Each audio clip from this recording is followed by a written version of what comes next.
So what do you think of, the creator of, what is it? Is it Bret? Bret Contreras. Yeah, he didn't create it. He's an idiot. It's an absolute tool bag. Snappo. Yeah. He thinks that he created the glute bridge when it was out 30 years, I think, before him, but that's fine. Yeah. And then you got Coach Kassem, who's invented the Kassem glute bridge hip thrust thing. Like, he put his name to it. Now, they're both, don't get me wrong, they're both very smart individuals. Yeah. Trying to obviously, make their mark on the world. It doesn't deviate from the simple science, which is you can't lengthen. It's harder to build a muscle if you don't lengthen it.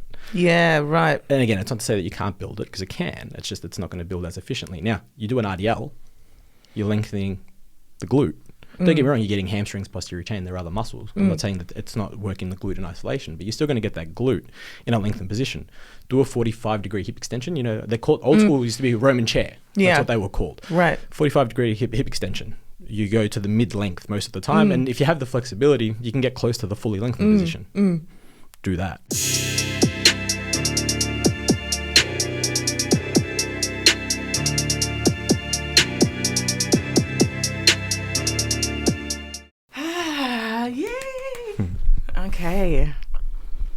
Okay. Hello. Okay, so we started recording. Sweet. Well, yeah, welcome. Thank you for coming. I know this has been a bit of a back and forth, but I'm so excited to have you here. Thanks for having me on. I think I came across your profile earlier this year. I was looking at just different strength coaches, and I was like, oh, you actually, it was a clip from your Bros with Brains podcast. And you guys were just not really sparing the bullshit, and you were just like talking straight facts. And that's something that I gravitate towards anyways. Like, I like the truth. I like, especially in the fitness industry now that I'm way more involved than I used to be.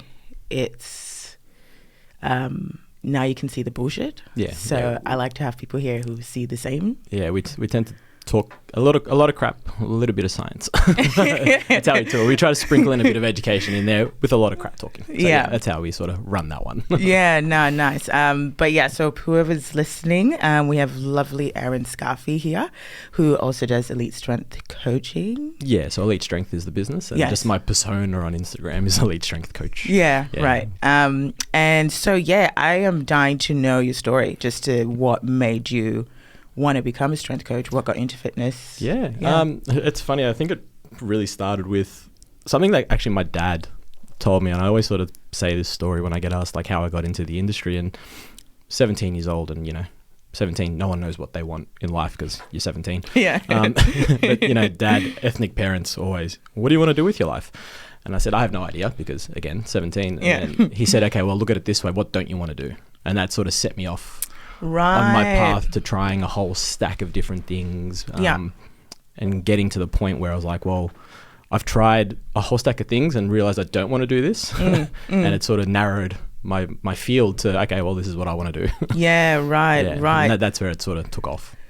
Well, the thing is that, like, how was that journey when you started? Because usually if you're young, maybe it's just the guys I've seen in the gym, they're usually like, oh, yeah, just push as much as you can. So 17, 18, finished school, went to uni, scrawny. So I would have been like 75, 80 kilos wet if I was lucky. I was a stick. Playing football, like Aussie rules footy, played a lot of tennis as well at the time, so late teens, early 20s. Studying, was in the Navy. And wow, snap. Did some intelligence work there. Came back, finished school, finished my degree. In between there, I was doing stints of different work. I guess I was doing some office work here and there. I worked at Crown for a bit as well. I looked after the pool and gym and the Metropole Hotel, which was a fun job, and got to work with some high-end clientele. And I think there, it really gave me my knack for wanting to coach. Or PT at the time. I guess coaching wasn't really a thing, I guess, at that time. It was really just a PT. And then as I sort of developed and got a bit older, I opened my own space, and that's where coaching really sort of came into its own for me. My first sort of powerlifting strength-based client was a rehab client, because that's where I specialized in, mostly rehab. She came to me with a hip issue. she was trying to squat with a different coach. The coach sort of didn't give her, I guess, the correct technique for her morphology at the time, which is a big thing. You know, it's not a one-size-fits-all approach. I think that's sort of what had happened. This is, again, 7-8 years ago. Yeah. And then, yeah, basically came to me. We sort of sorted out the hip and sort of got it fixed, and she was just putting on strength like no tomorrow. And, you know, at 65 kilos, she was squatting 130, 140 kilograms, and she's just sort of like, well, I want to show this off. Like, I want to express this strength. And I'm like, well, let's do powerlifting. So and jumped in a powerlifting comp, and here we are. Yeah. And so I'm surprised that you didn't really get into it with the Navy. Don't you have to be like really fit for that? So it depends on like in the Defence Force, it depends on like where you're based and all that sort of stuff. So I actually worked in intelligence. So I basically worked. The nerdos. Yeah, pretty much. I was a nerd. So I still am. But that's, where that sort of kicked off. And just did some work with that. Again, you still have to do field training and all that sort of stuff. But yeah, it was just intelligence. It didn't really work. Yeah, and you know, like going with the form, like I think that's one thing I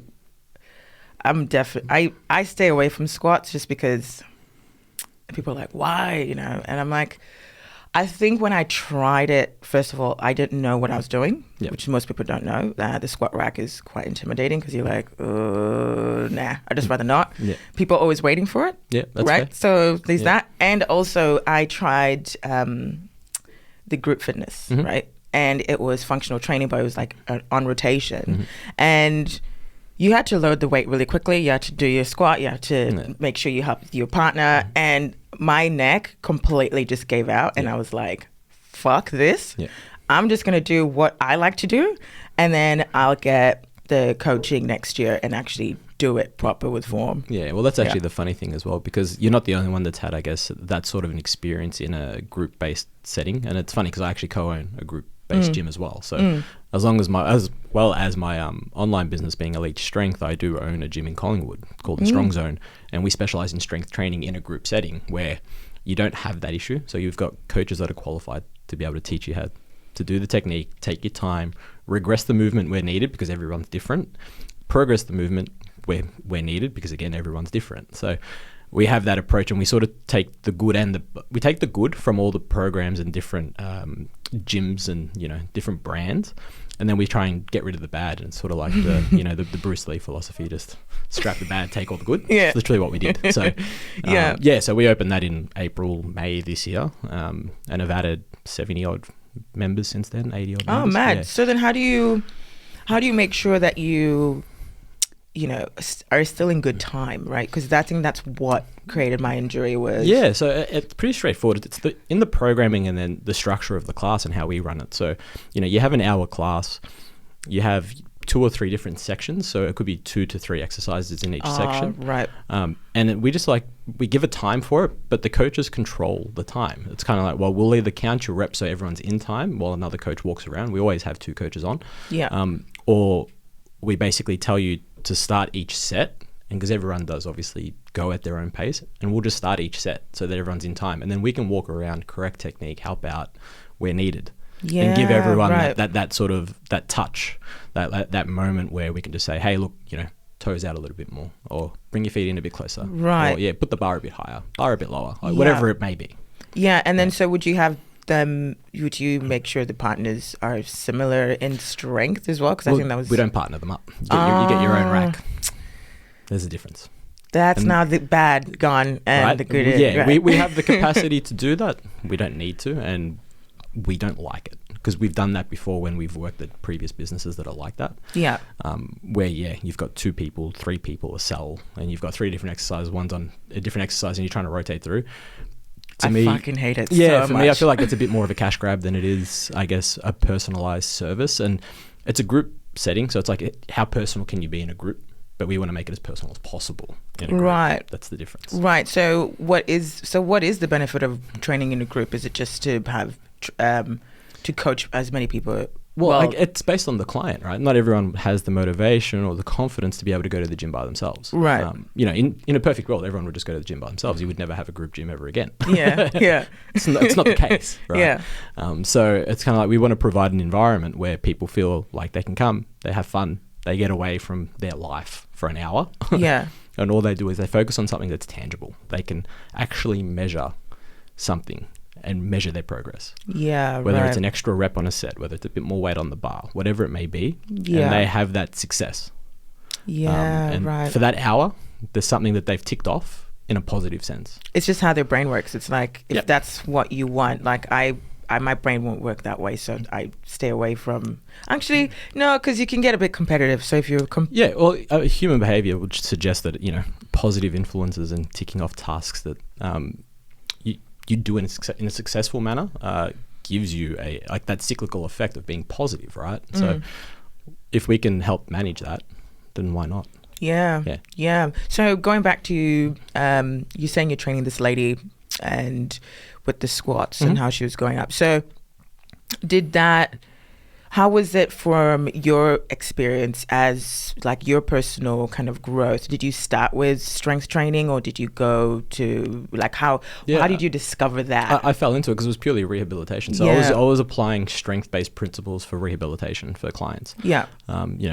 People would come to me with shoulder issues, knee issues, hip issues, and that sort of thing. And once we go through movement, a lot of, I guess, therapists, doctors, GPs, and all that sort of stuff, they'll always tell you to stop doing something. It's like, your knee hurts, stop bending your knee. It's like, oh, okay, there's that. Or let's try and look at the other side of the pendulum there. And that's what I sort of started to dabble in, really work with. And the whole benefit, or the whole goal was to get people back to doing what they wanted to do. That's the point of rehabilitation. Yeah, it's not to avoid something, it's to get back to it, because that's what makes you happy. So just from there, it just purely fell into strength training because people were getting stronger as they rehab. And a lot of them were like, well, I want to now go express this strength, and they didn't realize that they were that strong. And it literally just took off from there. I still think it's really underrated when it comes to strength training. I think I'm trying to tell everyone, I'm like, you can eat more and look better. Right? Like actually undo that whole psyche, because I feel like a lot of people, even now when I go to the gym, people are still under that brainwashing of, especially around this time, holidays, summertime, people just kind of have that like, that punishment that, like last night, I ate a lot of pasta last night. And no, like legit, I had a lot of pasta last night. I'm just speaking to an Italian, but it's fine. And it was so good. But then there's something in the back of my head. Maybe it's for women mainly. I don't know. I don't know if guys go through the same thing, but it's where you're like, oh, I'm going to go ham in the gym tomorrow. Right. I'm going to make sure after my upper body, I'm going to go hard and hit or do something so I feel like it's gone somewhere. And I'm like, no, I don't. I'm like, in the span of my whole year, that's fine. It's not like I'm doing that every single night. Yeah, right? We know that, so from the research, we know that a bolus of calories, so a once-off, like crazy amount of calories is not going to affect your long-term goal, whether that be weight loss, weight gain, whatever it may be. It's when it's chronic. So if you're doing that every night and not and not expending that energy, that's where weight gain becomes a thing, right? And it's funny because there's always this argument with like calories in, calories out. Is it that simple? And it's funny because at its fundamental level, it is that simple. Calories are simply a unit of measure. That's all it is. It's how many calories you put in your system versus how many calories you expend from your system. Now, that in itself is very simple.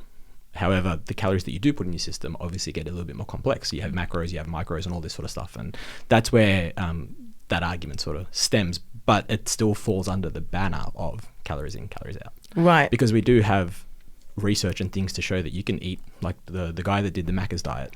He went both ways. He got fat and ate Macca's every day, like three times a day. And then he got skinny and healthier by eating Macca's 3 times a day for a month. Right. You can still do it. Just calories. Yeah, well, literally, because it's energy. Yeah, right.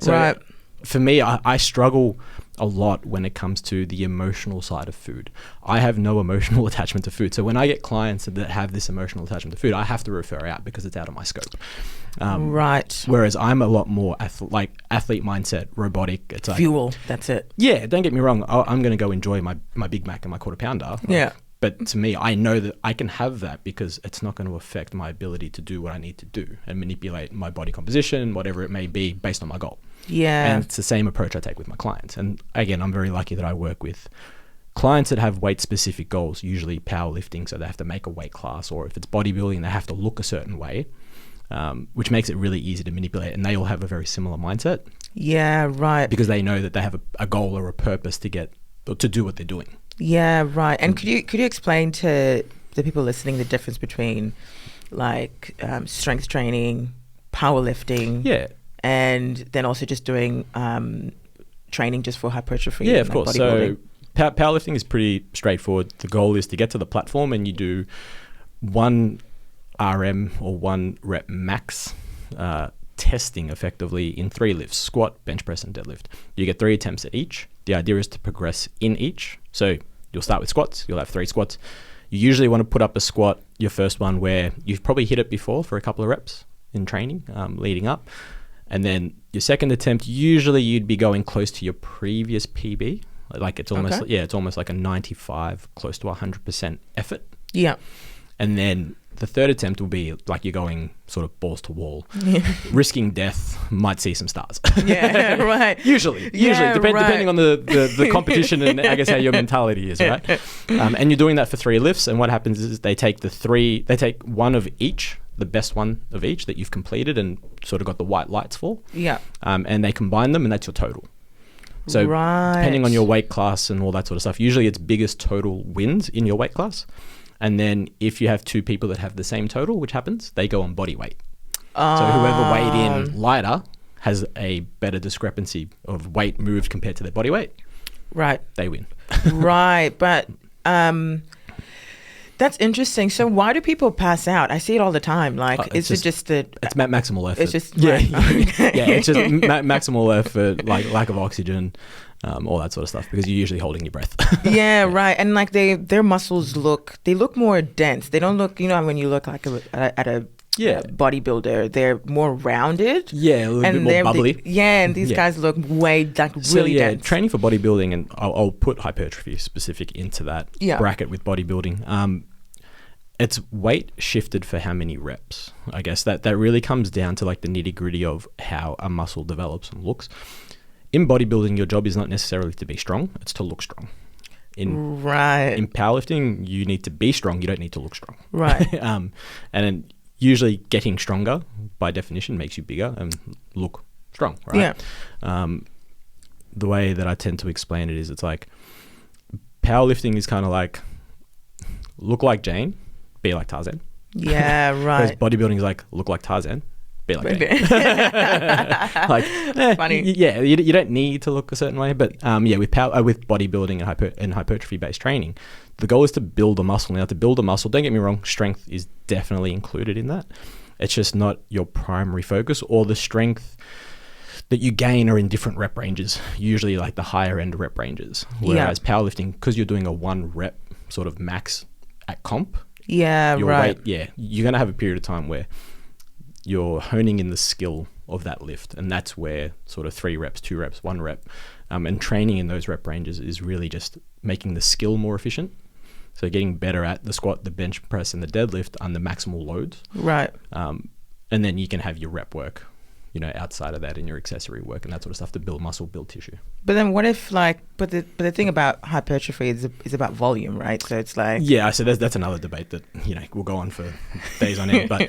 So the argument for volume in hypertrophy-based training is more volume usually means bigger muscles, and it's not always the case, because we know that proximity to failure builds muscle, right? How close you can get to failure depending on certain rep ranges. Now, to cover all your bases, get strong in all your rep ranges. Get strong at 30 reps, get strong at 3 reps. Right. You're covered. There's no problem. You haven't missed the mark. Yeah, right. But people will say like 4 sets of 8 may be better than 2 sets of 8. But 4 sets of 8 not going to failure versus 2 sets of 8 going to failure. Yeah, right. Yeah, so for me personally, like I like to train as close to failure as possible. I have problems. I like to train to death. That's just how I train. But how is that sustainable? I used to train to failure and I was just exhausted. Yeah, so you will tire out more, I guess, frequently, but that's not necessarily a bad thing, because you can manage with a good program, and I guess with knowledge, you can manage that fatigue. You manage the fatigue on either side. Right, yeah. right. It's just understanding the intricacies of that. So train hard, rest hard. Yeah, pretty much. It's like, you'd be surprised at how much like a decent night's sleep helps you recover. And it doesn't mean that you're going to go to failure on every exercise. It doesn't mean there's so much, like nuance to it. So like big compound movements where you're using a barbell, for example, you may not go to failure because it's not as safe. Like the risk of injury is probably greater than there is for the response or adaptation of muscle gain. Yeah. So it's like, well, why would you go to failure? Yeah, right. But a leg extension or a leg curl where that safety component is controlled and you just need to bend your knee, why not? Or like a leg press, I guess. Well, yeah, leg press would be like, I guess, one of those halfways, either or. Like some leg presses are built with like a safety catch where it's like if you fail, there's a catch at the bottom where it doesn't matter where your legs go, you're good. Yeah. And some old school ones don't have that. Oh, so you're literally going to get crushed. Yeah. If you stuff up, something happens, it's going to literally like fold you in half. So like there are certain movements and machine movements where I probably wouldn't go to failure. I take it closer to failure, like a leg press. Like barbell squat, I wouldn't go to failure. I've done it before. It's not fun. I mean, do as I say, not as I do. Yeah. But then like a leg extension, I love going to failure in leg extensions. Yeah, like 100%. right. It's just, but for me, it's good. For me, it's fun. Yeah. It's genuinely fun. Like, yeah, it might be a bit sadistic, but it's fun. Like trying to get up off the leg extension and trying to walk, it's great. So then what are your thoughts on, especially training to failure, on supersets?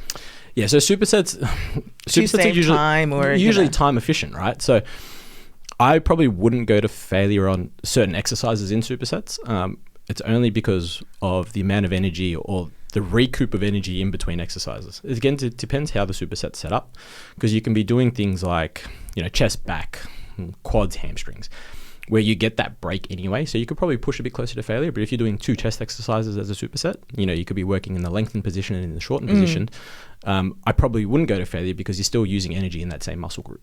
Yeah, they're at different lengths, but at the same time, they still require energy. Yeah, right. So you're probably not going to get as much out of it. Now, if you're doing a superset, 9 times out of 10, you're probably not going through a growth phase, for example. Yeah.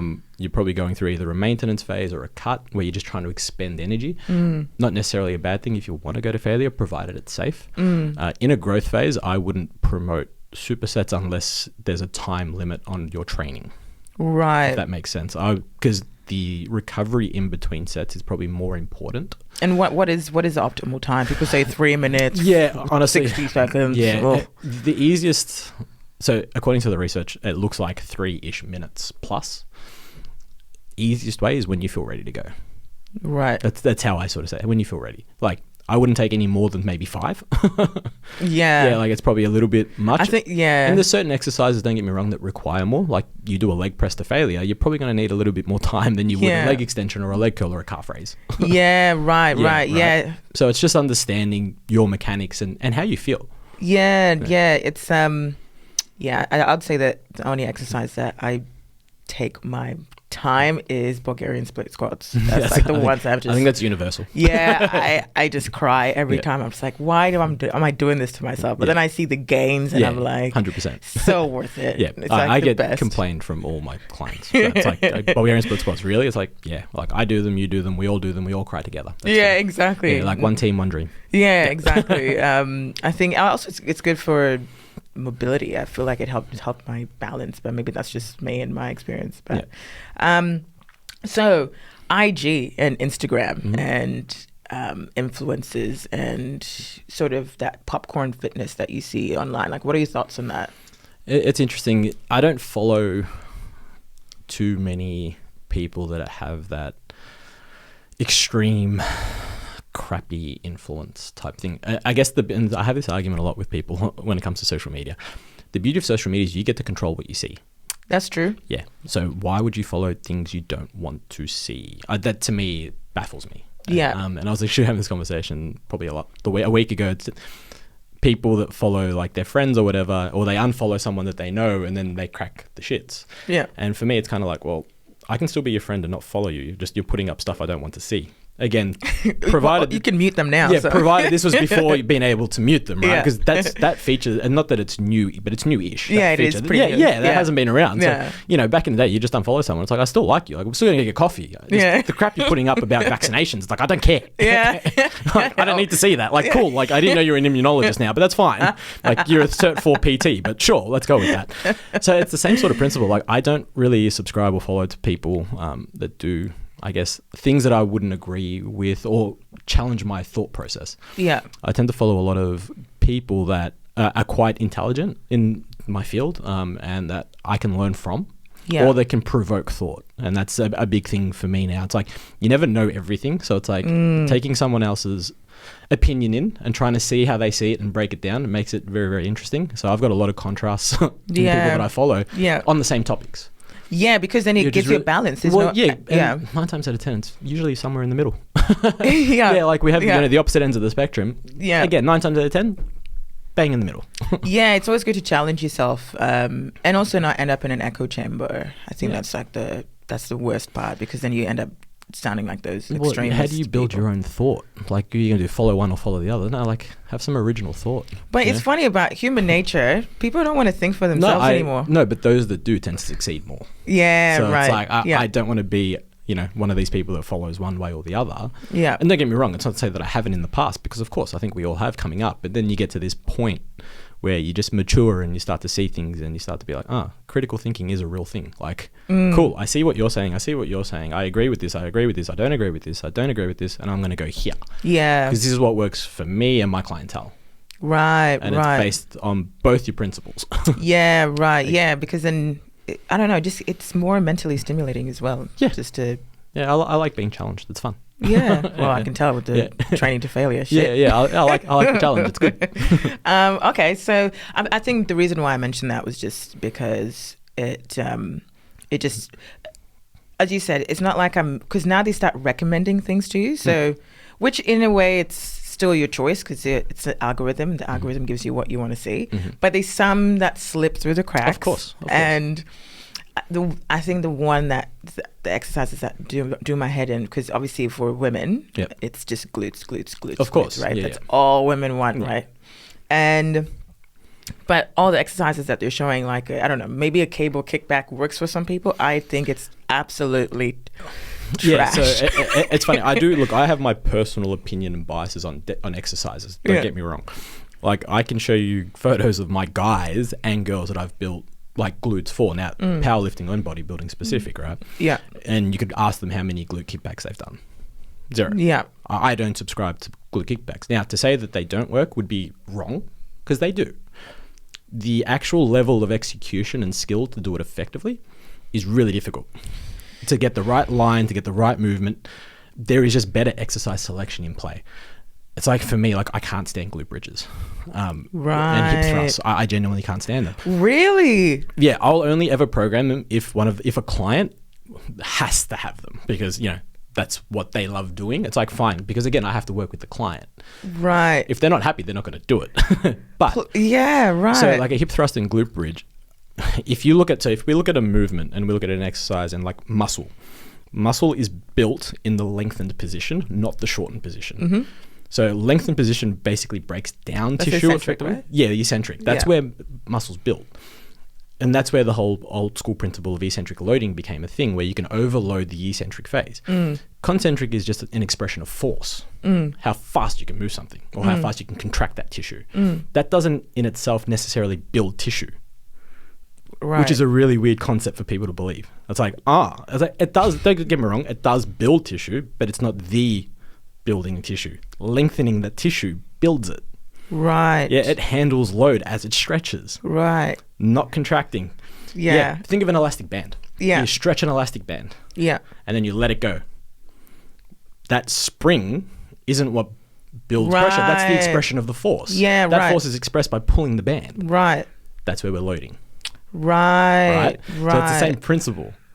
That's a very, very generic. Yeah, I guess. But it makes sense. Yeah, that's as simple as I can probably put it. So when we look at muscle building, we look at the glute bridge. Well, you're barely moving even through the mid-length. It's all shortened position. Right. So what do you think of, the creator of, what is it? Bret? Bret Contreras. Yeah, he didn't create it. He's an idiot. It's an absolute toolbag. Snappo. Yeah. He thinks that he created the glute bridge when it was out 30 years, I think, before him, but that's fine. Yeah. And then you got Coach Kassem, who's invented the Kassem glute bridge hip thrust thing. Like, he put his name to it. Now, they're both, don't get me wrong, they're both very smart individuals. Yeah. Trying to obviously, make their mark on the world. Now, again, it doesn't deviate from the simple science, which is you can't lengthen. It's harder to build a muscle if you don't lengthen it. Yeah, right. And again, it's not to say that you can't build it, because it can. It's just it's not going to build as efficiently. Now, you do an RDL, you're lengthening the glute. Don't get me wrong, you're getting hamstrings, posterior chain, there are other muscles. I'm not saying that it's not working the glute in isolation, but you're still going to get that glute in a lengthened position. Do a 45-degree hip extension. They're called, old school used to be Roman chair. That's what they were called. Right. 45-degree hip extension. You go to the mid-length most of the time, and if you have the flexibility, you can get close to the fully lengthened position. Do that. Like, yeah, you know, like, yeah, nah, it makes sense. It makes sense. Yeah, instead of doing this small movement that doesn't go anywhere that you need to load with extraordinary amounts of weight. Yeah. Well, why just do something else? Yeah, I don't enjoy doing hip thrusts. I think it's just a pain in the ass just to set up to put the thing. Yeah, to get, if you're doing it on the bench and stuff, you got to set up the bench. You got to get the right height. You got to move up to it. You got to bring the bar back. Like, it's a pain in the butt. Don't get me wrong. It's more time in the setup than it is doing the actual exercise. And like I said, it's just exercise selection. It's just that there are always, or not always, usually there's a better exercise. And it's just making it manageable for you. Now, don't get me wrong. If you do every other exercise and you didn't get any development, and we can see it and measure it, throw in the glute bridge. Hey, you grew? Cool. You could be an anomaly because everyone's different. Yeah. Yeah, but we look at the majority, not the minority. Yeah, no, it's definitely, what did you call it? The extension? I don't know what it's called. Hip extension. The hip extension. Yeah. So the old school thing, it was a 45-degree hip extension. Yeah. Old school machine was called a Roman chair. Yeah, that one took my glutes to the next level. That one, ladies, if you're listening, do that. Yeah. That one, and also I also like with Romanian deadlifts. There's nothing wrong with working the hamstrings and the glutes because they look good together anyways. You need one with the other, you end up looking like a Kardashian. Well, yeah, I mean, the thing is, your body will always look for balance as much as possible. So it's like you need to have a balance of not just size, but also strength in hamstrings, quads, and glutes. Yeah. Otherwise, that's where you start to open up possibilities for injuries and stuff like that, where something lacks and something takes over and all this sort of stuff. But it's a different conversation. Right. So Bret Contreras did not create the hip thrust. Definitely didn't. He's always like, oh, I've gone so, I've gone all the way back. If anyone can prove it. Yeah, well, he's also a big proponent of the frog pump. Yeah, the frog pump. Yeah, so it's horrendously bad on your hips because it jams your hips. Because if you look at how the femur inserts into your pelvis, getting into that position, like your actual femur head jams in the pelvis. Yeah, right. That's not good. Yeah, Doing that under load, even worse. Yeah. Never mind how the knee, again, looking at the majority, not the minority, looking at how like your knee moves and that sort of stuff. Your knee's a hinge. It doesn't move left to right. It moves back and forth. So if you think in the frog pump position, like your legs are out, knees are out, so you're pushing through the floor and you're pushing your knees down. Yeah, right. Which in theory should come from the hip, but not everyone does because, again, not everyone's the same. So you put your knees in a really bad position too. I mean, there's so many things wrong with it versus right with it. Pick another exercise. And that's the assessment I take with exercise selection. It's like, what is good, what is bad? Or like, what has more pros and what has more cons? The one that has the most pros gets put in the program. Yeah, right. And so how is it training or coaching males versus women in bodybuilding? Like, because I mean, I've seen your results. They're amazing. Like, they look amazing.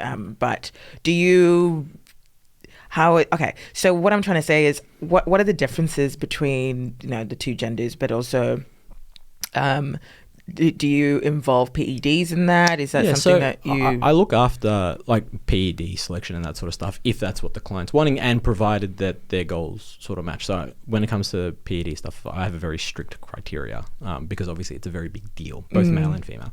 But when it comes to training men and women, I can give a male and a female the same program. like no problems at all. I can then manipulate the program to suit that client. So it's like I can say to my female client, hey, I need you to do 4 sets instead of 3. I need you to get 2 reps shy of failure, versus my male where I'm saying, hey, we can go to 2 sets, but you're going to go to failure. So it's the same program, just different. Yeah, different right. outcomes. There's only so many exercises in the world. Yeah, right. So it's like there's a lot of people who are like, oh, I give you individual programs. When you have 50 clients, sometimes you have templates of programs, and you may just manipulate an exercise here and there based on the person, based on their gym, whatever it may be, based on their goal, like the whole stack of different things. But the skeleton of the programs are usually pretty similar, and I'd be surprised to see any coach say different. Yeah, right. Again, where they differ could be in rep scheme, set scheme, timing, exercise order, perhaps, like these sort of things where makes it a bit more personal to that client. I'm very fortunate. My girls are crazy. Yeah, right. They train like psychos. Yeah. Like they train like me. Yeah. And then I think as online, I guess, influencing type scenarios, it's like we sort of attract the clients that we get based on how we are. Yeah, right. So it's like when I put up a video of me training, I'm training to failure. It's like that attracts a certain type of client, both male and female, and they would probably train in a very similar fashion. Most of my clients, if not probably all of them, train like I do. Yeah. They have the same mentality, and usually I'm trying to say, hey, look, we need to pull back here, we need to push it here, and that sort of stuff. So I'm very lucky. I'm very, very fortunate in that aspect. But yeah. So, and with the PEDs, do you just? I mean, I think I was watching more Plates, More Dates. Yeah, Derek or whatever his name is. Derek, yeah. And that's when I started, like, I guess, gaining more information about PEDs and, like, how everything works, because he's, like, a psycho with all of that. Yeah. But do you just do it for the time they're competing, or do you... It's really based on the person and, like I said, their goals and what it is they're looking to do. So with females, I'm very, very much against, like, AAS use, anabolic androgenic steroid use. There are many other performance enhancement practices we can apply for females to get those same, or not to get those same benefits, but to get benefits that are much less harsh on, like, I guess, the whole endocrine system. Males, I mean, our primary sex hormone is testosterone. So it's like we can get away with using quite a bit. And it's like, as much as I shouldn't say this, guys can really abuse it for short periods of time, don't get me wrong, without doing too much damage long term. Now, chronic damage is like chronic use, that's where damage applies for both cases. It's just that, yeah, guys can get away with quite a bit because, again, that's what we're sort of designed on. It's what makes us men. Yeah. If that makes sense. Whereas, like, anabolic androgenic steroids don't make females female. Oh, no, they make females males. Yeah, right. And that's where I sort of say, like, we can do different things and use different things in other applications that still give you enhancement, but still keep you feminine. Yeah, right. Yeah, and that's something that gets really sought out, because not many, so a lot of old school coaches still prescribe to using AAS in their females, whether it be powerlifting or bodybuilding. And it's a new wave, or like a new age thing where it's like, okay, now we have better practices backed by research and now anecdote visuals that we can actually measure with our own clientele and show, hey, this is better. This works better. Like, and they can get their blood work done and all that sort of stuff. Now, to say that we don't know what that's going to look like in 50 years time, 60 years time. We can't work to that. We can work to now, though, and we can work on the past. Right. And it shows that the research shows, hey, like, this is relatively safer than using anabolic androgenic steroids in females. Again, depending, because the history of, anabolic androgenic steroids, especially in female use, is old. It's been going around for ages. It's just application, usage, and why. Because most of the research would show that it wasn't used on a female bodybuilder who wants to get jacked and lean. It was used on someone who had muscle wastage from a fire.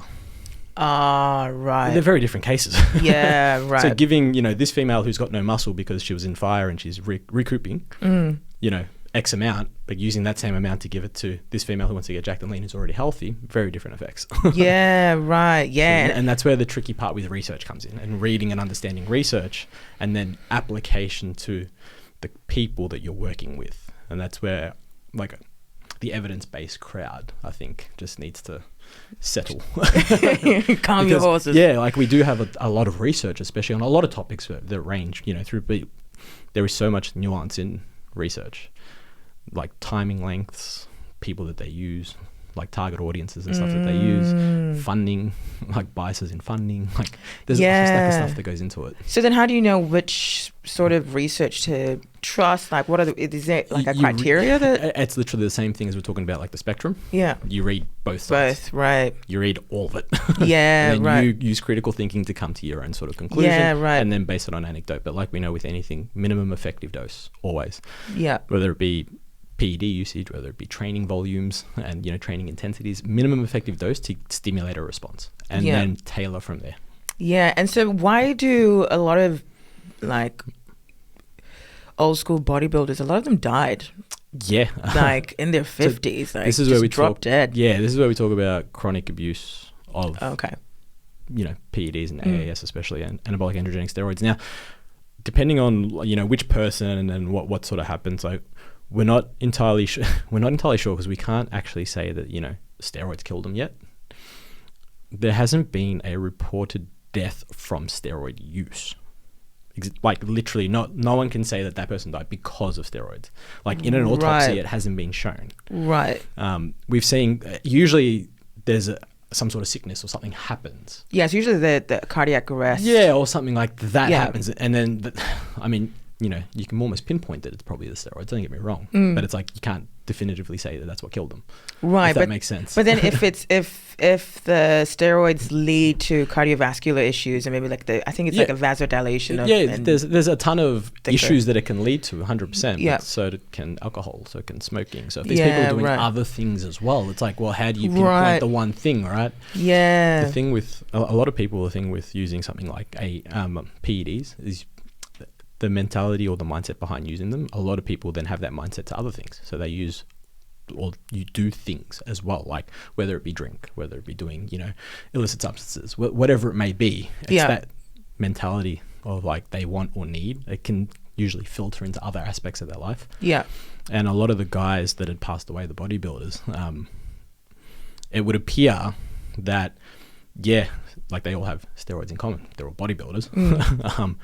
But it could be that there are other things there that have led to that death. Now, I'm neither here nor there about it. It's like I've seen, like there was one that passed away from diuretic use, I think it was. Oh. Prepping for a comp, like 2 days out from a competition. Right. Yeah, that wasn't the steroids that killed him, it was a diuretic. Yeah, right. See what I mean? It's kind of like, so it's really hard to say, no, like steroids killed him. Like, you're not wrong in a sense, but you're not right in a sense either. It's kind of like such a murky grey area. Yeah, it's part of the cocktail of the shit show that went down, which is usually what happens with a lot of things, right? It's not just one. It's really hard to just pinpoint one thing. It's usually a group of things, and that's just in that mix. Yeah, right. And so, do you incorporate cardio when you're trying to cut? Definitely, 100%.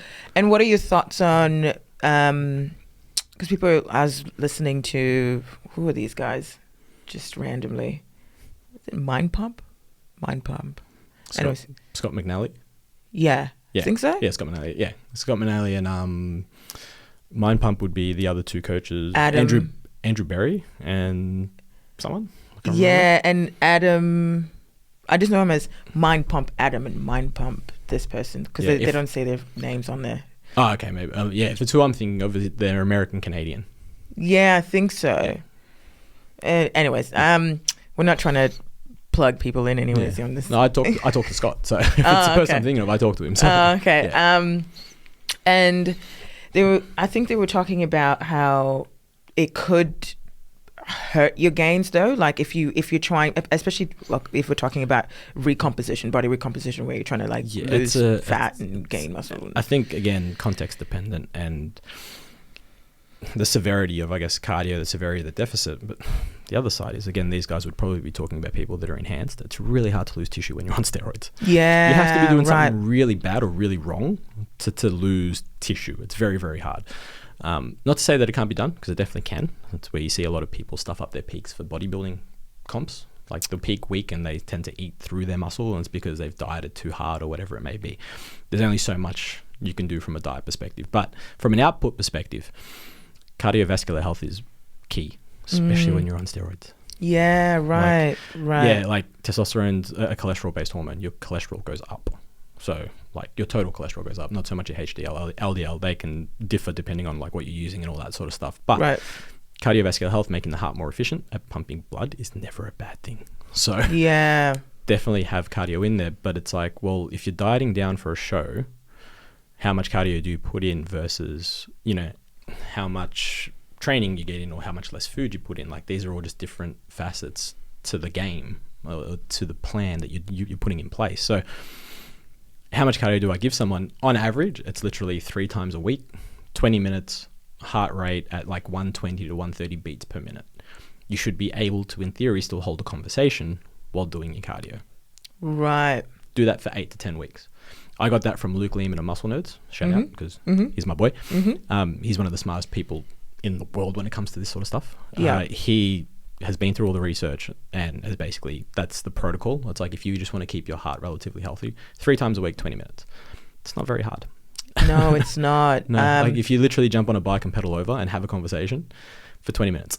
Yeah, right. Yeah. So then what are your thoughts on HIIT and kind of taking that to the next level and adding to the intensity? There's nothing wrong with doing some form of, you know, high intensity interval training. Does it have its place in potential, like a bodybuilding prep?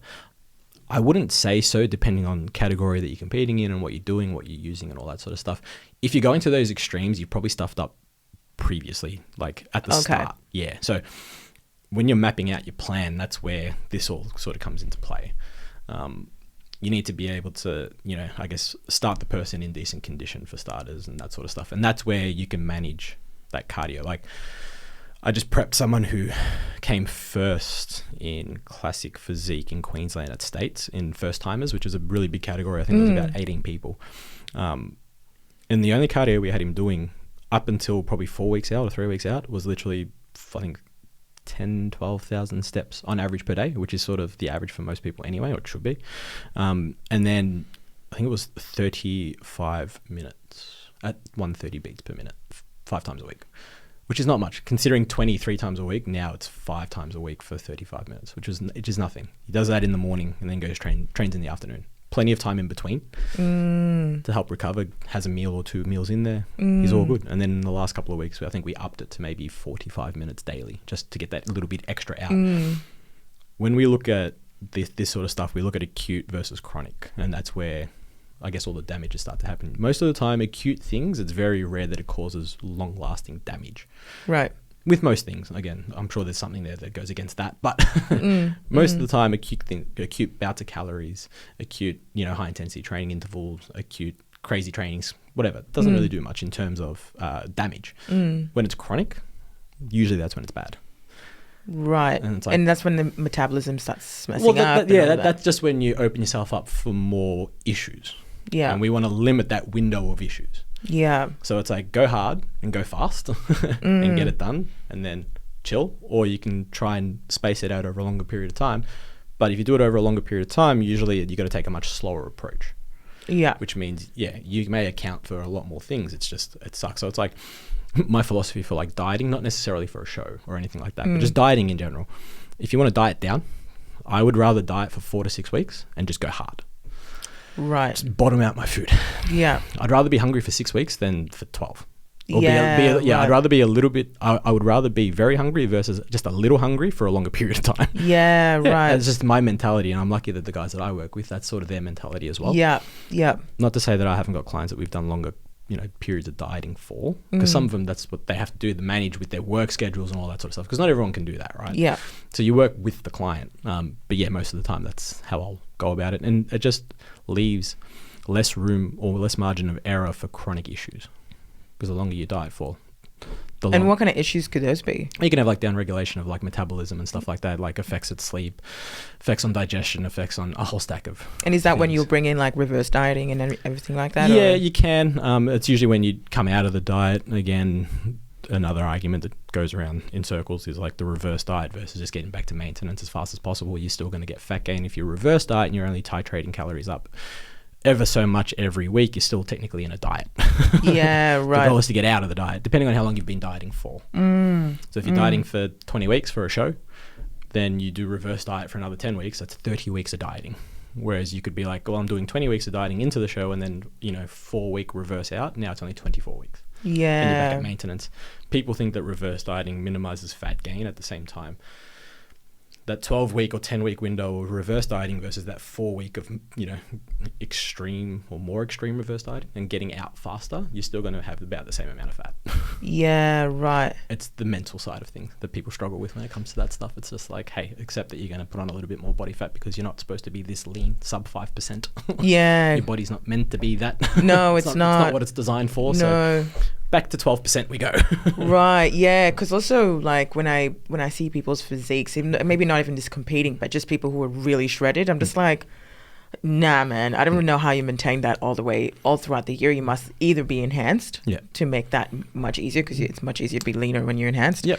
Or unless you're just eating boiled chicken. And I mean, don't get me broccoli. wrong. There are always exceptions to the rules. Like we do have people that are just genetically leaner than others. It is what it is. We do have people that are, enhanced and want to stay lean year round. They don't usually get much bigger. Just how it is. Yeah. Poor things. Yeah.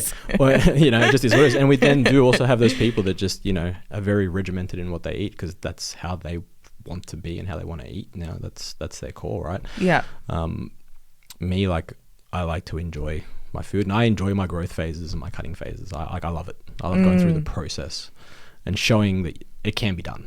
And do you feel like that's, people call it bro science, with the whole bulking and cutting. People are like, you don't have to do that anymore. You can body recomp. Would you like, for someone who's listening in and wants to maybe join and start, strength training, would that be something you'd recommend, or would you just kind of get them to a baseline? Like, how would that kind of work? So there's a few things to look at when going through a growth phase, right?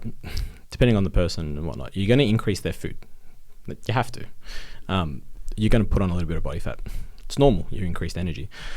The thing is, when you're increasing food and that sort of stuff, you start to play or flirt with the lines of like insulin sensitivity and these sorts of things, where the ability to gain fat and then also have like really bad blood sugars and stuff like that, which has a downstream effect, gets higher. So to avoid that, or to prolong that and keep that away for as long as possible, we just get you leaner first. We increase your body's ability to utilize glucose and use it more efficiently. And how you do that is by getting leaner. Right. Yeah. So it's like we have this thing called like nutrient partitioning. So it's like we can turn around and say it's like the old school keto diet. You could almost do a keto diet to diet down, and then once you reintroduce carbohydrates, provided you don't have any other underlying health issues and whatnot, you can slowly build up your carbohydrate tolerance week to week, every fortnight, whatever it is, and you should see your ability to keep body fat pretty minimal. You're still going to gain some, don't get me wrong. You're probably going to gain a bit of fluid as well because you've now reintroduced carbohydrates, which brings water. But at the same time, you're going to be able to utilize those carbohydrates because your body's like, oh, I now have my primary energy source to do what I need it to do. You have an abundance of carbohydrates, your protein levels your protein consumption can then drop, and then your protein does what it needs to do in the body and not use protein to break down into glucose, which is a process called gluconeogenesis. Yes, yeah. Which is really common with the keto diet. That's why protein is usually really high. And people are like, well, like I'm keto. It's like, yeah, you're just eating more protein and making your body do more work. Yeah, right. Especially in a building phase, we want carbohydrates in because carbohydrates are also protein sparing. We can then say, okay, carbohydrates are doing what they do, provide all the energy to do everything that you need to do, and your protein's doing everything it needs to do in terms of recovery and everything else that it does in the background. That's where that sort of like debate will come in. It's like, get leaner so that you can utilize macronutrients better in your growth phase. Yeah. And you can stay healthier and you can grow for longer. And that's kind of the whole point. Yeah, if you start a growth phase and you 20% body fat as a male, you could be all right. You could be very lucky in that you don't increase your blood glucose levels and have all these other issues for a long time. Or it could be that you do it for 3 weeks and you're stuffed. Yeah, right. Right? Yeah. So let's get you to 12%. Yeah. And let's grow you from 12%. Again, you're still going to put on body fat. You're just not going to be as fat as you were. Right. And right. And 20% from 12% with a growth phase looks very different to 20% without muscle. Yeah, right. And would you do that with someone whose BMI was higher, like 30? Yeah, so 35 BMI? It's interesting on with BMI. BMI in terms of like bodybuilding stuff, it still holds true in that obviously the bigger you are, the closer to death you are. We know that from biology. And that's kind of what the BMI is. Difference is with the BMI, if you look at a bodybuilder, for example, you'd probably look at him and be like, okay, he's not unhealthy because he's lean and muscular, or she's lean and muscular. But their BMI would be through the roof. Yeah. Because they're not meant to weigh as much as they do for their height. Right, because it's the formula. It's the body mass index. That's how it works. Yeah. It works on your height and how much you weigh. It doesn't matter what that weight's made up of necessarily. It's just right. So, but it still holds true in that the bigger you are, the sooner you die. So it's a really funny one with the BMI scale. I necessarily wouldn't bring the BMI scale down for a person, especially if their goal was to get bigger in terms of gaining tissue. I would just go by look. Right. And say, hey, we've got to get you leaner. Yeah. Yeah. Not necessarily worry about that sort of schematic. And how would that look like? Would you, as you said with the diet, but would you now just tell them to strength train alone, or would you incorporate cardio? Because that's what people wanted. Like when I first started, I was just like, I don't know, man. I'm just gonna, maybe I'll just do strength training 2 times a week and then cardio 2 days a week, kind of thing. And that's what I find a lot of my friends did, and then they realized, I didn't need to do all of that cardio for 60 minutes. It'd be a needs analysis based on the person, right? The time that they have, what they have access to. I guess what their habits are already and that sort of stuff, because there's a lot of stuff that goes into it, especially from like a habit formulation perspective. You know, you don't need to do 60 minutes cardio every day. Like, you don't. Would it help? Maybe. You're still getting energy out. Yeah, the body becomes really efficient at doing things. Right. The human body is very lazy. Yeah. Like it's hugely lazy. You do something often enough, the body's going to start using less and less energy to do it because you become more efficient at it. Right. Same like cardio, you just get used to it, and 100%. And the effect won't be the same. It won't be the same effect in 6 weeks' time that it was in that first 2 weeks. Right. You know, it will still be good for the heart and all that sort of stuff. But like if you're burning, you know, a certain amount of energy in the first 2 weeks, you're probably not going to be burning that same amount of energy in the 6th, 7th, 8th week. Because your body's more efficient at doing it now. So your body's going to require less energy to do the same task. What about, but that doesn't count for hypertrophy though, does it? Like for strength training? Well, in hypertrophy, we're looking to progress. So we're looking to add weight or add reps or add sets. So you're changing the schematic. Yeah, right. As to just the same typical incline. Yeah, so if you're doing, exactly right. If you're doing the same thing, but if you start to change it and manipulate it, you might put it on incline versus flat versus a decline if treadmills even do that. Obviously, I don't use treadmills. Yeah. You jump on a step bar, you jump on something else. Like these all change because they're all different variables. So then the body doesn't necessarily get efficient at that unless you're doing the same thing chronically. Yeah. And that's where the whole chronic versus acute comes in. Yeah, right. So then what are your thoughts on CrossFit? Actually, I was going to ask you that. It's funny. CrossFit, when it first came out, the concept's interesting. It just what's that wave thing I see? The kipping crap that they do. Yeah, look.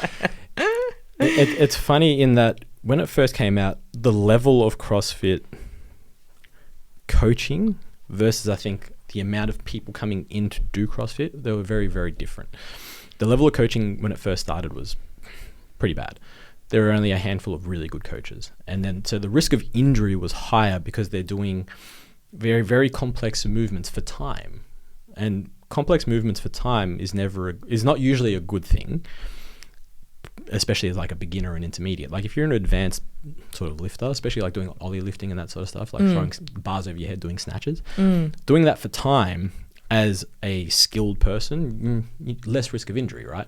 You do that as a newbie, more risk of injury. Oh, you and see then, people break their and then you're unfit and you throw in your recoverability, like all that sort of stuff. Well, like you're just opening yourself up for problems.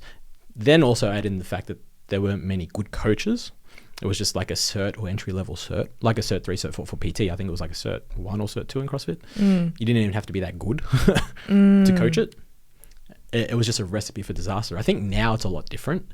I think now it's a lot better in terms of the access that you have to people that are actually really, really good. And it's obviously becoming much, much more popular since it started.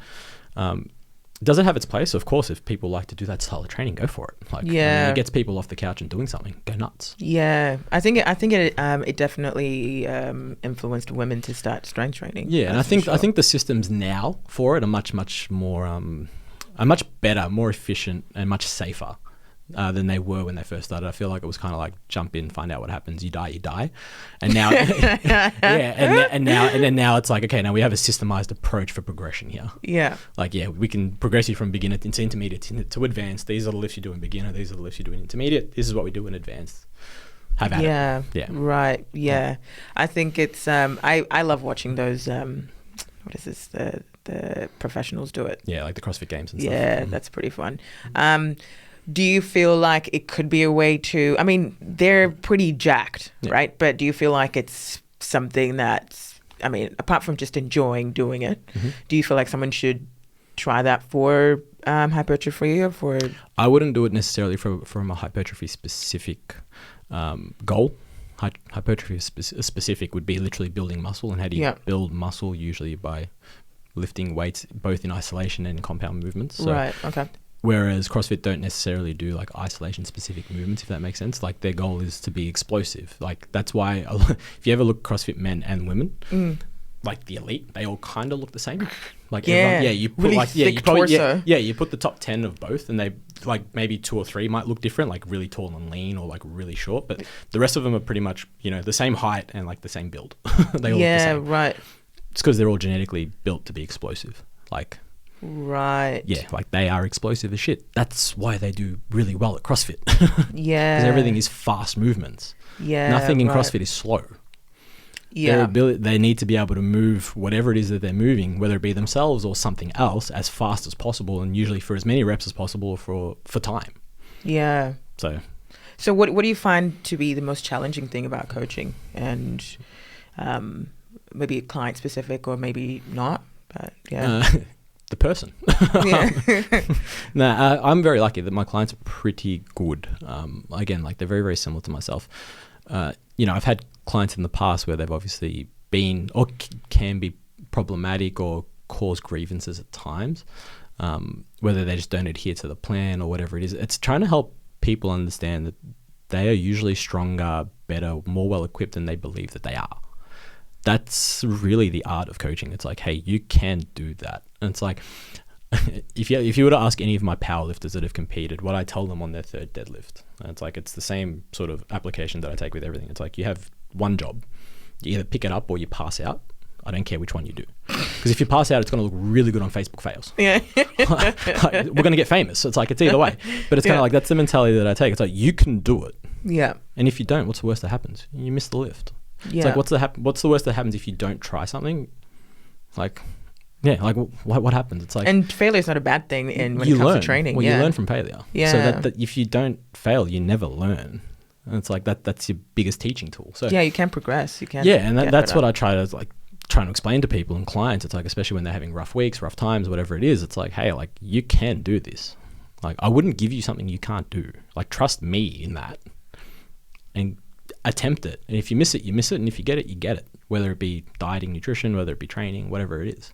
And what about the accessories that you bring into, because I've started, I mean, now that I'm going much heavier with my lifts, I'm like, okay, I'll need straps.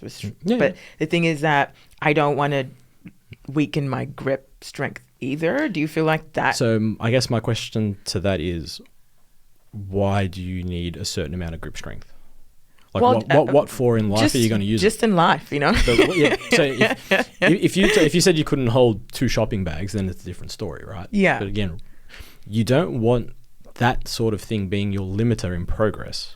Right. Literally had it yesterday at the gym that I coach at, that I co-own. I was coaching yesterday, and one of them was doing deadlift testing because we were coming to the end of the year. And he went to pick up a barbell, was 140, 150 kilos on it, double overhand grip, no straps. And he tried to pick it up, and he sort of got to his knees and he dropped it. And I'm like, "What's up?" He goes, "Oh, it's just my grip." He goes, "I don't think I can lift it." I'll go get the barbell straps. He's like, "Oh, can I use them?" I'm like, "Go for it." And it flew. Now, how often are you going to be picking up 150 kilos off the floor? Right. I mean, I don't know about you. I've never really picked it up. There's no item that I've had to pick up that's 150 kilos despite a barbell. Yeah, right. When I'm training. So it's like, hey, like there's no reason not to use aids. And the argument for, grip strength, it's like the only time it can have some form of an impact is if you're competing in powerlifting. Right, because you need... Well, you can't use straps when you're deadlifting. Yeah, right. That's the only time. It's specific to the sport. But if you don't have the sport, don't worry about it. Just use them. And what about the belt? When do you think the belt should come in? It's different for everyone. The belt just increases your ability to create more tension, basically. So we have this thing called intra-abdominal pressure. So it allows you to create more tension in basically your abdominal and embracing of the spine and trying to keep yourself in like a much more safer position when lifting maximal loads. Now, you can use it when it's lighter, so you can get better at it and teach yourself how to use it. You can use it when it gets heavier. Like it's really at the person's judgment and when they want to use it. You don't have to use it at all. Oh, okay. But I feel like you can lift way more with the belt. You can. You feel safer lifting more with the belt. Right. So it's a mental thing. Yeah. Well, I mean, there's a very famous powerlifter who, it's actually a really good video. Yeah. He deadlifts 400 kilos, I want to say, no belt. And he literally at the end of his deadlift puts the bar down, gets the white lights, lifts up his, pulls down his singlet, lifts up his t-shirt, shows his abs. And this guy's 140 kilos maybe, points at his abs and says, "This is my belt." Yeah. Now, again, an anomaly, maybe, because everyone else uses a belt, especially at that level of competition. He didn't, and he still pulled ridiculous weight. So it pretty much means that you need a core of steel, really, if you want to. I mean, it just a lot of people will use it as a safety net. If you're using it as a safety net, I mean, you probably still want to train beltless. If you're using it to enhance your lift because you know that it's going to help you and not from a safety perspective, then use it. But for me, yeah, like I'd use a belt now very, very rarely when I'm training. Yeah. It's like, and I'll RDL 200 kilos for reps without a belt. No real problems. That's just how I like to train. But before, when I was powerlifting, it'd be like 200 kilos, a belt would be going on. Yeah, right. Yeah, but again, it's also a skill because I need to know how to deadlift with a belt on. Yeah, right. So there's just these few like little nuances in there that we need to look at because it is a different, it's almost a different movement, like deadlifting with versus without a belt or squatting with versus without a belt. Yeah. Just because of the way it throws you off and moves you around a little bit. So, you don't want to get to comp day and you've never done a belt, put a belt on and something new. You want to be skilled at it, right? Same thing. Yeah, right. Now, one thing that confuses me in the gym is the different grips, especially for back day, right?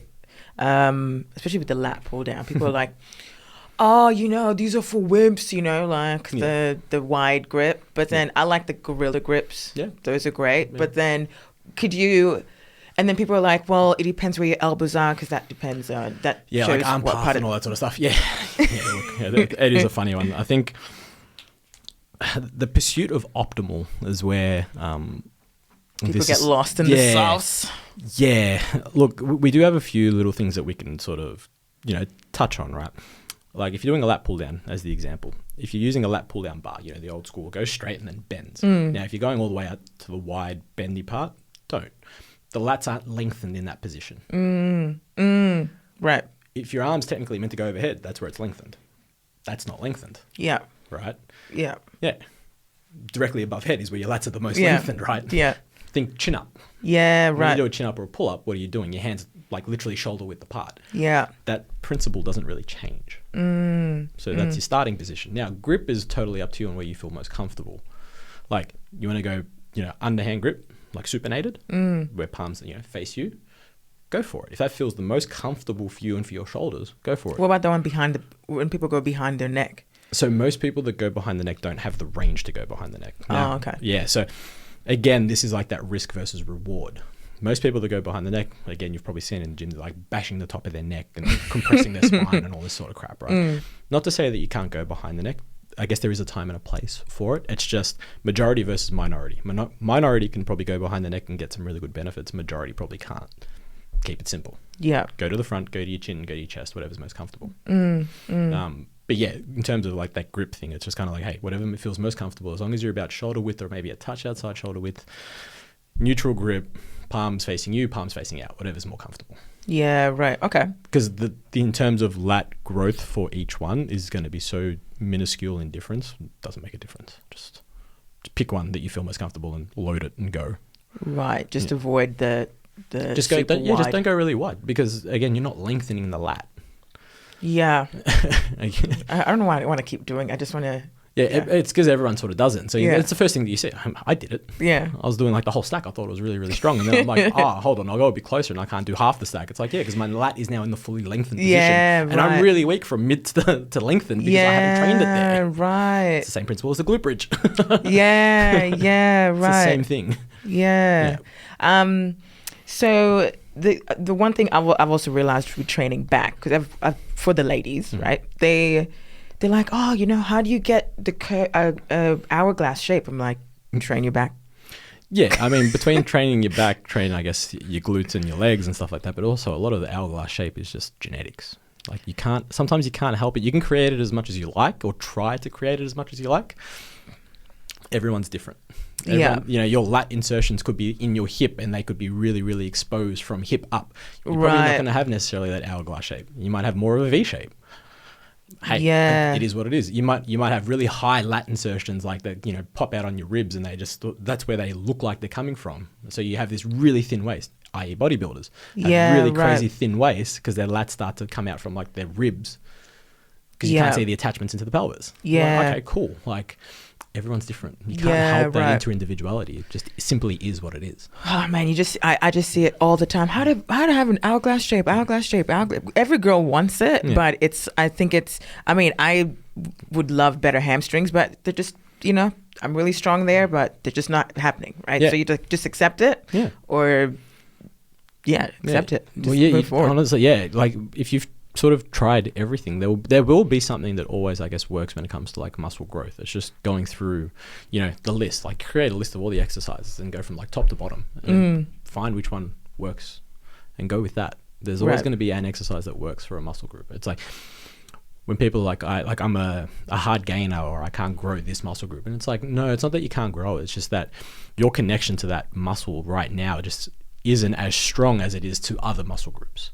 Yeah, but I'm punishing my hamstrings. Yeah, and it'd probably be a really simple fix, because it could be something so minuscule, right? It could be something. It could be something like turn your pelvis this way. Oh, look, your hamstrings are activated. Right. Or like turn your ankle this way because your knee position is going to track this way a little bit better, and your femur's going to turn this way. Oh, look, your hamstrings are on. It's so minuscule, but that's where having like an in-person coach is more beneficial for these sorts of things, right? Yeah. So it's like, okay, we can identify that now because it's like we know what's caused it. Yeah. And again, that's where everyone's different. So having someone that can literally 360 and walk around you and be like, okay, now I can see what's going on. Try this. So would you recommend people to get a coach if they're starting their journey, or where do you think a coach comes in? I feel like if you've never trained before, definitely get into either group or get into one-on-one PT and that sort of stuff, or small group where PTs do like 1-on-2, 1-on-3. Find a couple of friends. Obviously makes it cheaper for you, and for the PT it's even better. Yeah. And get to training and get started and build a level of confidence. If you're confident after a month, perfect. If you're confident after 6, so be it. You know what I mean? And then start getting into the gym and training, and then from there it's totally up to you when you want to get like a coach, because to get a coach, like an online coach, you have to be quite independent. So you have to be able to get in, do your sessions, track your stuff, depending on what the coach wants and all that sort of stuff. Like I have a very extensive tracking sheet and stuff that I like to track. So like being able to commit to that, because you don't want to waste the coach's time as well as your own time. Yeah. If you're not going to be able to do it, that's okay. Accept that and work around that you can't do it by yourself. Totally okay. Nothing wrong with it. Yeah. You're not the only one. Yeah. Hence why group facilities are, a thing. Yeah, right. Yeah, because most of those people in group facilities can't do it by themselves, or they don't want to, and that's nothing wrong with that. Yeah, just different way of 100%. But we can still get out, do activity, still progress, and all that sort of stuff. Yeah, right. So then, where do you see fitness going? Like, where do you think we're headed? Do you feel like, because we've come a long way. There's definitely more information out there. There's definitely access to coaches online. You can have a coach from Canada or, anything like that. But then also there's a lot of false information also out there, kind of misleading people in certain directions. But where do you think it's headed? Do you think we're, headed in a good direction, or do you feel like there's still a lot of work to do, Yeah, it's an interesting one. I don't think we're going in a negative direction. Now, whether it's a positive or whether it's a bit of a detour, I guess we'll find out. I think as a collective, the online fitness space, I think will be more positive going forward. The problem is people, and people wanting to make money, and people wanting to create their niche, create the latest thing, whatever it may be, to, you know, corner the market for them, which, you know, I'm never mad about. It's just whether that becomes safe or not. And that's where, like, my sort of issues are, creating things that aren't safe or doing things and saying things that aren't safe. And it's always the conversation I have with people way back in the day, like when Facebook was really the primary social media source. I used to get on a lot of forums and just like literally call everyone out. So that's all I did. That's all I did. It's how I sort of built a name for myself. Right. Me and one of my very good friends, that's all we did. We'd get on forums and just comment and just be like, you're wrong and this is why. Right. You're wrong, this is why. You're an idiot, this is why. And like we didn't hold back. Yeah. Yeah. And now my approach is, if you're saying something but it's not, and if you're saying something and it's safe or safe-ish, have at it. Like, you're an idiot, but have at it. Yeah. Don't agree with you, I'm not going to argue with you. Yeah. If you're saying something and it's unsafe, then I'm going to have a problem. And I actually did it.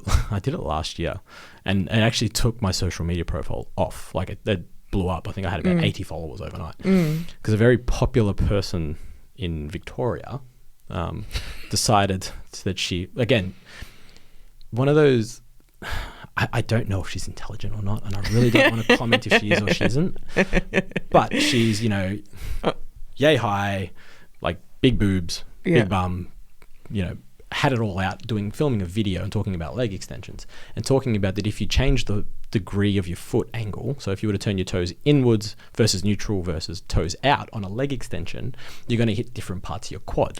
I think That's horrendously bad news. It's because your knee, like I said before, only does one thing. It hinges. It goes back and forth. Yeah. If you turn your foot out, turning your femur out, you're then bringing in the inside of your knee and the ligaments that attach on the inside of your knee. You put them in a really compromised position under load. Not a good thing. Not ideal to snap your medial ligament. Right. You do the opposite and turn your toe in. You don't want to snap your lateral ligament. The other thing is, there's nothing to show that it hits any other part of your quad. Not one piece of research shows that it actually hits a different part of your quad. You have 4 muscles in the quad. The biggest muscle being your rec fem is the only muscle out of your quadricep that crosses the hip. Yeah. That is the only thing that you're lengthening and shortening in a leg extension. Yeah. Yeah. Yeah. It's not rocket science. So is that what you told her? Literally, I posted it and just said, I went nuts. And everyone loved it, apparently, because everyone likes when I rant. Yeah. People like when I'm angry. And I'm just not angry. I'm just overseeing the shit. Yeah. Yeah. But yeah, and that, you know, hopefully we don't get much of that. Probably still going to get some of that, but hopefully it's less. Yeah, I think also the supplement industry is when it gets really fucked, right? Yeah, that's a whole like thing. The whole shredding. I think the one that I saw that they were trying to sell to me was something Onyx Shred, where it's like it burns fat overnight or something. They're all any pre-workout / Oxy Shred, I'm assuming. Oxy Shred. But all of them have one thing in common: it's caffeine. Right. All laxatives of it. Some pips. Mostly like those ingredients in pre-workouts and fat burners and all that sort of crap. It's just caffeine. That's really what it is. There are some other things in there, but they don't do what it claims. And the TGA has actually cracked down on it. So they are not allowed to say certain things anymore. So a lot of them now had to be rebranded and all that sort of stuff and redone because they were making false claims, basically. So TGA in Australia basically cracked down and said, nah, we're not having this anymore. Yeah, right. I mean, it's you can get lost in the sauce, especially when you go to like a health store. You're like, what am I doing and what do I need? And you're like, oh, maybe I could burn fat overnight. That would be like ideal, you know. And you can't sleep. Yeah, because of caffeine usually. So who would have thought taking pre-workout at 5 p.m. with a high dose of caffeine in there is not going to make you sleep at night. But again, most of the time it's literally just like for me, and I tell all my guys, like, pre-workout, just double, triple shot coffee, go nuts. Go train. If you're training at night, get a non-stim pre-workout. You can get them. They have other things in there that give you like really good, I guess, like pumps and that sort of stuff, but they're not going to give you that energy kick where you're like, oh my God, I feel like training. it's going to be more like, oh, I look really good while training right now. And hopefully that gives you a bit more motivation to train. It's like, oh, look at the veins. Okay, cool. We're going to keep going now.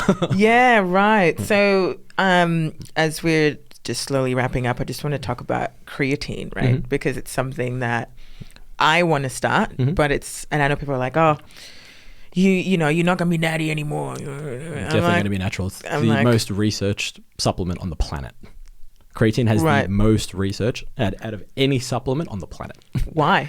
Because it's one of the only supplements that actually works that you can have completely and still you're still a natural person. Like there's no whoever says that's an idiot. Like you're an absolute moron. Like go headbutt the wall, 10 sets, 10 reps, concrete wall, please. Creatine, you can buy creatine cheap as hell. It's got so many benefits. Not even just in performance and enhancing your performance. It's got so many benefits for like your mental health, like all these other downstream Really? effects. Yeah, it's got heaps, and the research is really starting to come out. It's got so many benefits because you have natural creatine stores in your body. Right. And from diet alone, you can never fill them. So you can fill them again on average to about 80% with your diet. Fill your creatine phosphate stores in your body. You can only get into about 80% before it gets used again and all that sort of stuff. It's really hard to get that little 20%. And what kind of foods usually? Meats, a really good one. Yeah. Okay. But you take a creatine supplement, completely safe. Again, unless you have prior health conditions, as always. Yeah. You know, I'm not a doctor. Yeah. But if you're completely healthy, taking a teaspoon of creatine monohydrate, because it's the cheapest one, the easiest one to use, and it's about 5 grams a day. You take it daily. You can take it daily for the rest of your life. No problems. Right. And what if you stop? You just tend to lose a little bit of water retention, but you probably won't even notice that you, like, in terms of like gym output and that sort of stuff. You probably won't notice it too much because you've already progressed so much. Right. So you'll notice the initial progression. You'll get a little bit watery, kind of normal, and then it settles. It's completely normal, but you'll start to see you'll feel usually better in the rep work that you're doing. Like you might be able to push an extra rep. You might have that little bit more energy. You may recover a little bit better between sets. Little things like that, minuscule, but add up. Yeah, right. Yeah, and and again, you probably won't notice that difference in 6 months' time if you got off creatine purely because you have now gained so much. Right, but people end up swole after. Like I've seen before and afters, especially with women, because I was looking at that on YouTube the other day, and it's like they have their first year, I guess, without creatine, and then they have the second year with creatine, and maybe it just enhances the workout and enhances, but makes it easier. Well, you get push harder. Well, you can get more reps out. Yeah. Or you can get more reps out, which allows for more progression, then add more weight, which allows for more tissue gain because you've now increased mechanical tension. Right, and it's it also helps with recovery too, right? It definitely does. Yeah, it does. Right. And like I said, it's the most researched supplement on the planet. Right, yeah. Creatine monohydrate. Yeah, there's all these different forms of creatine. Creatine monohydrate's usually the cheapest, the easiest, and the most researched. Just done. Just do it. Yeah, I can genuinely say, again, provided you're healthy, no issues, all that sort of stuff. Teaspoon in the morning, every morning. Don't get me wrong, it doesn't taste very nice if you're going to have it with water, but I mean, mix it with some water straight down, have it with some orange juice, have it with a protein shake, have it with whatever you want. Yeah, right. Yeah, right. And what about, when it comes to adding your protein for people or actually protein shakes, right? Because this is my thing is, I'm lactose intolerant, right? Mm-hmm. And there's a lot of people who are like, okay, well, the whey protein is way better, way more effective than, I guess, pea protein or oat. You know what I mean? So it's literally just an amino acid profile of each supplement, of each type of protein. So whey protein has a bigger range of amino acids and of essential amino acids that we need. Now, if you can't take whey protein, then don't have whey protein. It's fine. Have your pea protein or whatever other protein it is that you want to have, and then just maybe take an EAA. Ah, right. Right. Pretty straightforward. You covered. Yeah, right. Really simple. Wow. You see, I like how simple you are because you can get it can get really complex when it comes to. The only thing I wouldn't suggest, unless you're missing out on it because you're not getting it from your whey protein or your diet. BCAAs were the one that sort of went through the ringer. It was like, okay, we don't need BCAAs, especially intra-workout and all this sort of stuff, because if you're taking them but you have a fully balanced diet and you're taking your protein powder, whey protein powder, you're just basically taking expensive urine. Effectively, like there's not much going on, because the BCAAs that you're getting, like those amino acids are already covered. Yeah. Whereas essential amino acids are different. They aren't necessarily in BCAAs, and they may not be in your whey protein. They would be in your whey protein mostly in your diet, but if you're not getting whey protein, or if you're like a vegetarian, vegan, and all that sort of stuff, you're going to potentially miss some of these benefits. Right. Easy. That's why EAAs are created. Right. Go get the EAA powder. Put it in some water. Usually you can get a really nice flavor. Yeah, right. Neck it. And what about protein water? Do you think I can't stand protein water. No, there's nothing wrong with it. There's nothing wrong with it. I mean, it is what it is. There is water that has protein in it. I just can't stand the taste. That tastes so bad. Like ass, no, give me like water and vanilla protein powder, and I'll scull that every day of the week. Yeah, no, it definitely tastes like ass. I mean, no, I'm not a fan. I've tried it, and believe me, I've tried it. I know so many people that have it, and I'm like, nah, I can't do it. It tastes like crap. Nah, that's hectic. But fuck, this has been awesome. I mean, there was so many things that were going through my head, like as we were talking, and I was like, I got to keep it concise, got to make sure everything's sweet. But yeah, thank you so much. Is there a plug-in or a Instagram page that you want people to check you out? I'm just a lead strength coach on Instagram. Yeah, I don't really use Facebook much, so that's literally that. Okay, sweet. People want to get a hold of me and ask questions, go nuts. And where's your gym? Collingwood. So I own a gym called the Strong Zone in Collingwood. Membership based.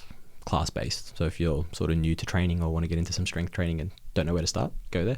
Nice. Yeah. Awesome. I'll look after you. Yeah. Well, thank you. Thank you. Awesome. Sweet.